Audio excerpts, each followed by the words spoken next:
নির্বাচনের আইনি ভিত্তি দিতেই হবে। এই আইনি ভিত্তি ছাড়া কোন নির্বাচন অনুষ্ঠান হওয়ার কোন সম্ভাবনা নেই। আমরা চাই আগামী ফেব্রুয়ারিতে পূজার আগেই জাতীয় সংসদ নির্বাচন অনুষ্ঠিত হোক। এইটা নিয়ে কেউ ধূম্রজাল সৃষ্টি করার তারা চালাবেন না, ওদূর পিণ্ডি বুদির গাড়ে ফেলবেন না। আমরা জাতীয় ঐক্যমত কমিশনে গিয়ে সকল দল আমাদের মতামত দিয়েছি।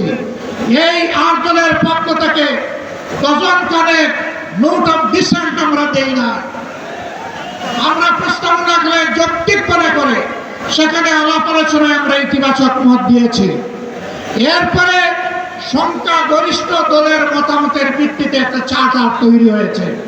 এটি হচ্ছে গণতন্ত্রের কথা, যে সংখ্যাগরিষ্ঠ যা বলবে বাকিরা তাই মেনে নেবে। কিন্তু আমরা দেখলাম না, কেউ তা মেনে নিতে রাজি নয়। জুলাই সনদে যদি আপনি গণতন্ত্রের প্রতি শ্রদ্ধা না দেখান, জাতীয় নির্বাচনে আপনি শ্রদ্ধা দেখাবেন কিভাবে? এই জায়গায় আসতে হবে। সকল বায়না ভুলে যান। জুলাই শহীদের রক্তের প্রতি সম্মান দেখান। জুলাই যারা লড়াই করেছে বুক টাট করে, যারা পঙ্গু হত হয়ে এখনো দুঃখে দুঃখে কষ্ট করছে, মেহরবানি করে তাদের মুখের ভাষা বোঝার চেষ্টা করুন।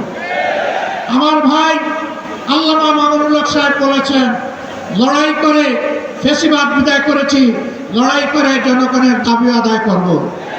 আমি স্পষ্ট ভাষায় বলতে চাই, কোনো দলের নয়, জনতার বিজয় হবে ইনশাআল্লাহ।